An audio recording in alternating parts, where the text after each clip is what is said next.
মস্তিষ্কে স্ট্রোকের পর আগের জীবনে ফেরা recovery and rehabilitation journey. Stroke এক মুহূর্তে মানুষকে বদলে দিতে পারে। হাত পা দুর্বল হয়ে যায়, কথা জড়িয়ে যায়, হাঁটাচলা বা খাওয়াও কঠিন হয়ে পড়ে। কিন্তু ঠিক চিকিৎসা ও নিয়মিত পরিশ্রমে অনেকেই আগের জীবনে ফিরে আসেন। এটা সময় সাপেক্ষ তবে সম্ভব। প্রথম ধাপ জরুরি চিকিৎসা, অ্যাকিউট ফেজ। স্ট্রোকের পর যত দ্রুত রোগীকে হাসপাতালে নেওয়া যায় তত ভালো। এই সময় রক্তচাপ, শ্বাস, অক্সিজেন নিয়ন্ত্রণে রাখা হয়, মস্তিষ্কে ক্ষতির পরিমাণ কমানোর ওষুধ দেওয়া হয়, অনেক ক্ষেত্রে ফিজিওথেরাপি খুব শীঘ্রই শুরু করা যায়।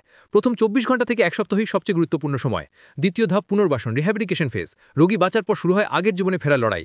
এই সময় কয়েকটি ধাপে চিকিৎসা হয়। ফিজিওথেরাপি দুর্বল হাত পা সচল করতে সাহায্য করে, ব্যালেন্স, হাঁটা ও চলাফেরার অনুশীলন, ধীরে ধীরে দৈনন্দিন কাজ যেমন দাঁড়ানো, হাঁটা, কাপড় পরা শেখানো হয়। স্পিচ থেরাপি, যারা কথা বলতে বা বুঝতে পারেন না তাদের জন্য উচ্চারণ, শব্দ বোঝাও, ভাষা ফিরিয়ে আনার প্রক্রিয়া। অকুপেশনাল থেরাপি, রোগীকে নিজের দৈনন্দিন কাজ, খাওয়া, দাঁত ব্রাশ, পোশাক পরা ইত্যাদি নিজে করতে শেখানো হয়। মানসিক সহায়তা ও কাউন্সেলিং। স্ট্রোকের পর অনেক রোগীর মধ্যে হতাশা, ভয় বা আত্মবিশ্বাস হারানো দেখা যায়। পরিবার ও কাউন্সিলরের সহযোগিতায় মানসিক শক্তি পুনর্গঠন করা হয়। তৃতীয় ধাপ জীবনযাত্রার পরিবর্তন, আগের ভুল অভ্যাস বাদ দিতে হবে। ধূমপান, মদ্যপান, অতিরিক্ত তেল মশলাযুক্ত খাবার পরিহার, নিয়মিত হাঁটা ও ব্যায়াম, ওষুধ নিয়মিত খাওয়া ও রক্তচাপ, চিনি চেক রাখা, পর্যাপ্ত ঘুম ও মানসিক শান্তি বজায় রাখা। পুনরুদ্ধারের সময়, রিকভারি টাইমলাইন ৩ থেকে ৬ মাসের মধ্যে বেশিরভাগ রোগী উন্নতি দেখতে পান। কেউ কেউ পুরোপুরি স্বাভাবিক জীবনে ফিরতে পারেন, আবার কারো ক্ষেত্রে কিছু স্থায়ী দুর্বলতা থেকে যেতে পারে।